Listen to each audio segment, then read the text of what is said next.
Hello class 12। तो आज हम पढ़ेंगे स्कंदन, यानी जो आपके सॉल्यूशन हैं इनका स्कंदन कैसे होता है, जो सॉल हैं उनके स्कंदन की क्रियाविधि या स्कंदन किस प्रकार से होता है। ठीक है ना। तो हमारा आज जो टॉपिक है उसको प्रारंभ करते हैं। तो हमने बात की थी कि जो वैद्युत अपघट्य होता है, ठीक है ना, अगर हमको किसी सॉल का स्थायित्व बढ़ाना है या किसी कोलॉइड का स्थायित्व बढ़ाना है तो हम उसमें सूक्ष्म मात्रा में वैद्युत अपघट्य मिलाते हैं, है ना। तो वैद्युत अपघट्य की सूक्ष्म मात्रा यदि बहुत कम मात्रा में है तो वो कोलॉइड का स्थायित्व को बढ़ाती है। यानी सीधे सीधे वैद्युत अपघट्य की सूक्ष्म मात्रा में कोलॉइड का स्थायित्व बढ़ता है, जबकि यदि हम वैद्युत अपघट्य को बहुत एक्सेस अमाउंट में मिला दें या हम बहुत अधिकता में इसको मिला दें तो ये कोलॉइड का स्कंदन कर देता है, उसके स्थायित्व को घटा देता है। ठीक है ना। तो सबसे पहला पॉइंट हमारा यही है कि जो वैद्युत अपघट्य है, वैद्युत अपघट्य की सूक्ष्म मात्रा कोलॉइड के स्थायित्व को बढ़ाती है, कोलॉइड को स्थायी बनाती है। अब कैसे बनाती है स्थायित्व, वो हमने परसों पढ़ा हुआ है कि कोलॉइड के कणों पर आवेश होता है, ठीक है ना, एक समान आवेश होता है जिसके कारण ये कण एक दूसरे को प्रतिकर्षित करते हैं और कभी भी अवक्षेपित होकर नीचे नहीं बैठ पाते हैं। तो जब हम किसी कोलॉइड में सूक्ष्म मात्रा में वैद्युत अपघट्य मिलाते हैं तो कोलॉइड के कण वैद्युत अपघट्य के कणों को अधिशोषित कर लेते हैं, जिससे इनके कणों पर आवेश उत्पन्न हो जाता है और ये कण एक दूसरे को प्रतिकर्षित करते हैं, जिससे कभी भी झुंड के रूप में अवक्षेपित नहीं हो पाते। अगर बहुत ज्यादा मात्रा में वैद्युत अपघट्य मिला दिया जाए तो कोलॉइड का स्कंदन हो जाता है, यानी उनका स्थायित्व कम हो जाता है, वो अवक्षेपित हो जाते हैं, क्योंकि वैद्युत अपघट्य क्या करता है, कोलॉइड के कणों पर जो आवेश है उसको उदासीन कर देता है। अभी इसको हम धीरे धीरे पढ़ेंगे। तो अवक्षेपण क्या होता है या स्कंदन क्या होता है, स्कंदन कहो या अवक्षेपण कहो, ये कहता है किसी कोलॉइड विलयन को वैद्युत अपघट्य के अधिकता में मिलाकर अवक्षेपित करने की प्रक्रिया, यानी कोलॉइड को अवक्षेपित करने की जो प्रक्रिया होती है उसको स्कंदन कहते हैं। इसीलिए हम डेफिनेशन जब लिखते हैं तो हम कहते हैं किसी कोलॉइड विलयन को वैद्युत अपघट्य मिलाकर अवक्षेपित करने की प्रक्रिया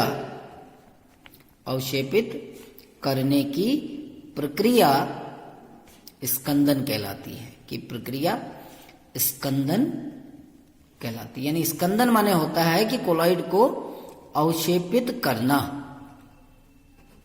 ठीक है ना। यानी जैसे हम कहते हैं ना कि कोलॉइड के कण हैं, माना हम ये जो मैं डायग्राम बना रहा हूं ये कोलॉइड के कण हैं और कोलॉइड के कणों पर आवेश होता है और एक समान आवेश होता है ना।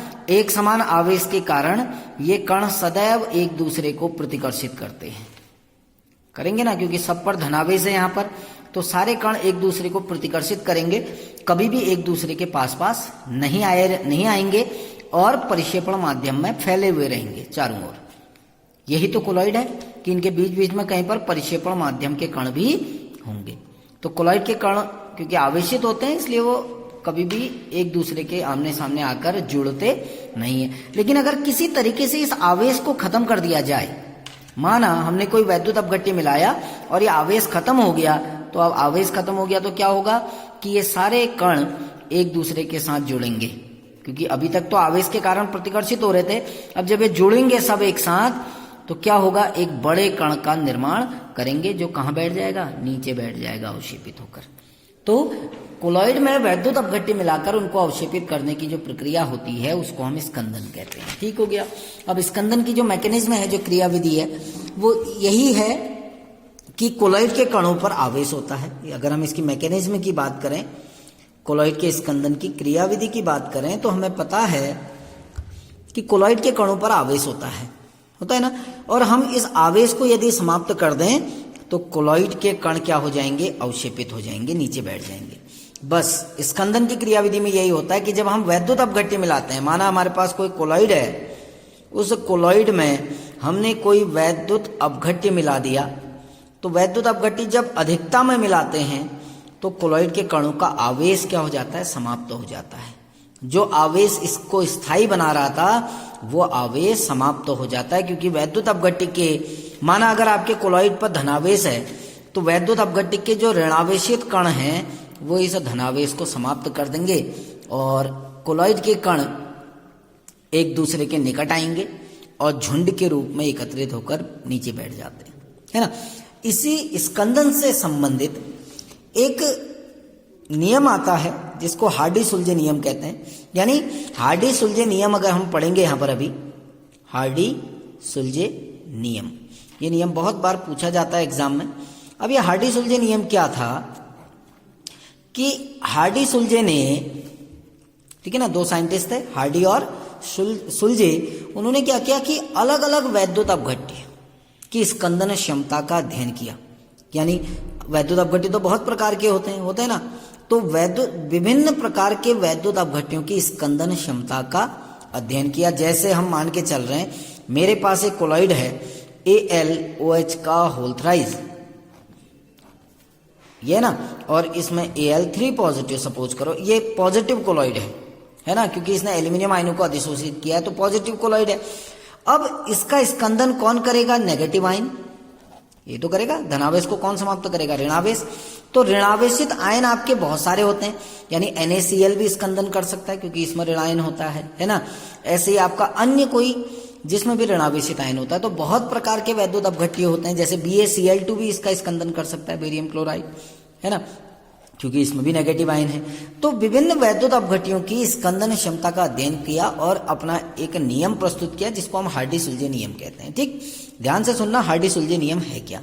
ये कहता है कि वैद्युत अपघट्य के वे आयन, वैद्युत अपघट्य के वे आयन जिन पर कोलॉइड के विपरीत आवेश होता है, जिन पर कोलॉइड के विपरीत आवेश होता है, वैद्युत अपघट्य के वे आयन जिन पर कोलॉइड के विपरीत आवेश होता है, स्कंदन हेतु उत्तरदायी होते हैं। स्कंदन हेतु उत्तरदायी होते हैं। स्कंदन हेतु उत्तरदायी होते हैं, यानी जिन आयनों पर, वैद्युत अपघट्य के जिन आयनों पर कोलॉइड के विपरीत आवेश होगा वही स्कंदन के लिए उत्तरदायी होते हैं। इन्हें सक्रिय आयन कहते हैं, एक्टिव आयन कहलाते हैं, ये सक्रिय आयन कहलाते हैं। अभी उदाहरण से बताता हूं कैसे। इन्हें सक्रिय आयन कहते हैं, ठीक हो गया ना। जैसे उदाहरण के लिए, अगर हमको किसी पॉजिटिव, आपके पास कोलॉइड है और उसका स्कंदन करना है, ठीक है ना, अगर हमारा जैसे कोलॉइड है सपोज करो, तो कोलॉइड यदि हमारा पॉजिटिव कोलॉइड है तो इसका स्कंदन वैद्युत अपघट्य करेगा, लेकिन वैद्युत अपघट्य का कौन सा आयन करेगा? जिस पर कोलॉइड के विपरीत आवेश होगा, तो नेगेटिव आयन उत्तरदायी होगा इसके स्कंदन के लिए। ऐसे ही अगर नेगेटिव कोलॉइड है तो वैद्युत अपघट्य का जो पॉजिटिव आयन है वो इसके स्कंदन के लिए उत्तरदायी होगा। ये तो पहला नियम था। पहला नियम उन्होंने क्या कहा कि वैद्युत अपघट्य के वे आयन जिन पर कोलॉइड के विपरीत आवेश होता है वही आयन स्कंदन के लिए रिस्पॉन्सिबल होते हैं। इन्हें एक्टिव आयन कहते हैं, ठीक है ना, ये सक्रिय आयन कहलाते हैं। दूसरा पॉइंट, नेक्स्ट पॉइंट आपका, ठीक है, वैद्युत अपघट्य की स्कंदन क्षमता, वैद्युत अपघट्य की स्कंदन क्षमता सक्रिय आयन के आवेश के समानुपाती होती है। आवेश के समानुपाती होती है, ये बहुत इंपॉर्टेंट नियम है। आवेश के समानुपाती होती है, यानी सक्रिय आयन पर जितना अधिक आवेश होगा उसकी स्कंदन क्षमता उतनी ज्यादा होगी। जैसे फॉर एग्जाम्पल, एक एग्जाम्पल लेते हैं हम, आर्सेनिक सल्फाइड का सॉल है AH2S3, ठीक है ना, आर्सेनिक सल्फाइड का नेगेटिव कोलॉइड है, ठीक हो गया। अब इसका स्कंदन करना है, क्योंकि आपका ऋणावेशित कोलॉइड है, तो कौन सा आयन रिस्पॉन्सिबल होंगे? Positive ion. अब माना हमारे पास 3 प्रकार के पॉजिटिव आयन हैं Na पॉजिटिव, यानी ये भी स्कंदन कर सकता है इसका, क्योंकि ये ऋणावेशित कोलॉइड है, ये भी धनावेश है, ये भी धनावेश, ये भी धनावेश, तो Na पॉजिटिव भी स्कंदन कर सकता है, Mg2 पॉजिटिव भी कर सकता है, Al3 पॉजिटिव भी कर सकता है। लेकिन सेकंड लॉ क्या कहता है कि स्कंदन क्षमता किसकी ज्यादा होगी, जिस पर जितना अधिक आवेश होगा। तो सबसे ज्यादा स्कंदन क्षमता किसकी होगी, Al3 पॉजिटिव की, उससे कम Mg2 पॉजिटिव की, सबसे लो किसकी आपकी स्कंदन क्षमता होगी, Na पॉजिटिव की। ऐसे ही फेरिक हाइड्रोक्साइड है FeOH का होल थ्राइस, आपको पता है इसका कोलॉइड कैसा होता है, पॉजिटिव कोलॉइड होता है।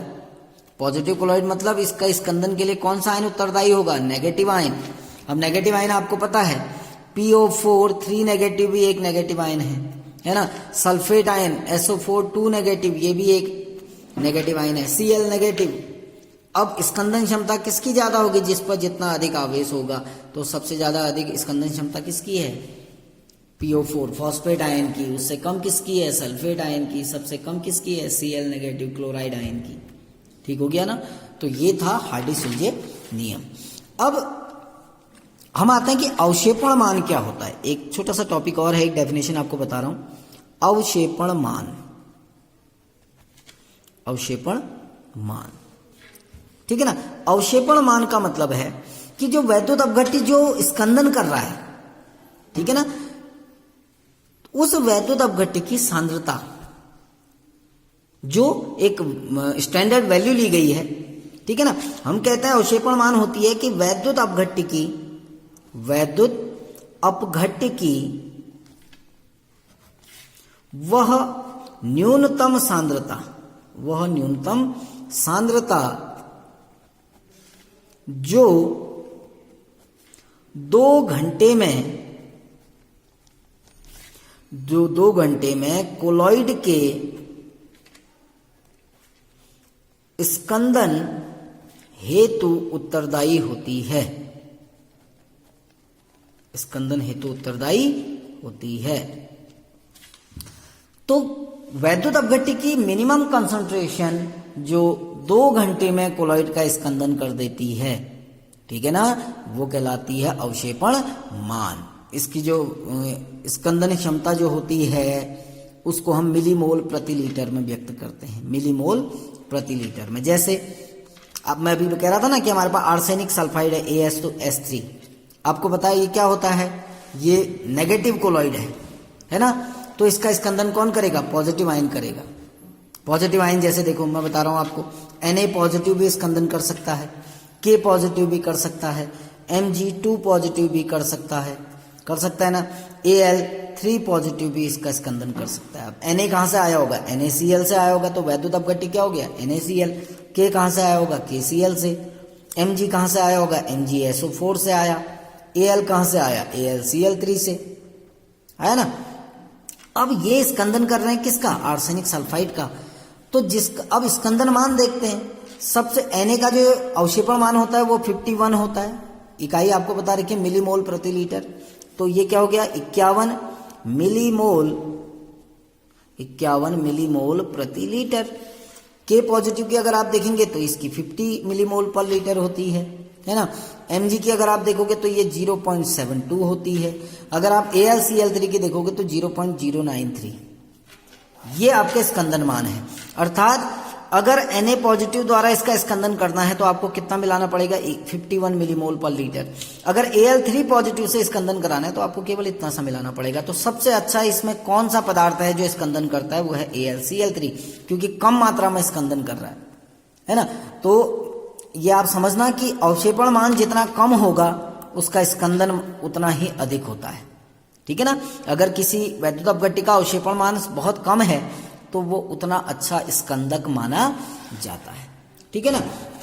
अब स्कंदन की और भी बहुत सारी विधियां होती हैं, जैसे वैद्युत कण संचलन द्वारा भी स्कंदन होता है, ठीक है ना।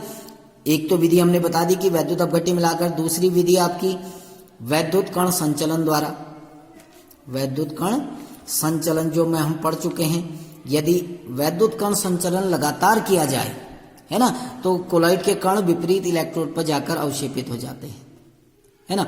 ऐसे ही अपोहन द्वारा, अगर लगातार अपोहन किया जाए, निरंतर अपोहन द्वारा लगातार अपोहन यदि किया जाए तो भी कोलॉइड के कण स्कंदित हो जाते हैं। ठीक है ना, वैद्युत अपघट्य मिलाकर स्कंदन होता है। ठीक है, आज के लिए बस इतना ही। कल हम पढ़ेंगे कि रक्षण, कि ये जो आपके सॉल हैं, ये जो कोलॉइड हैं, इनका रक्षण कैसे किया जाता है। उसी में हम एक टॉपिक पढ़ेंगे गोल्ड नंबर, स्वर्ण संख्या, जो कि बहुत बार पूछा जाता है।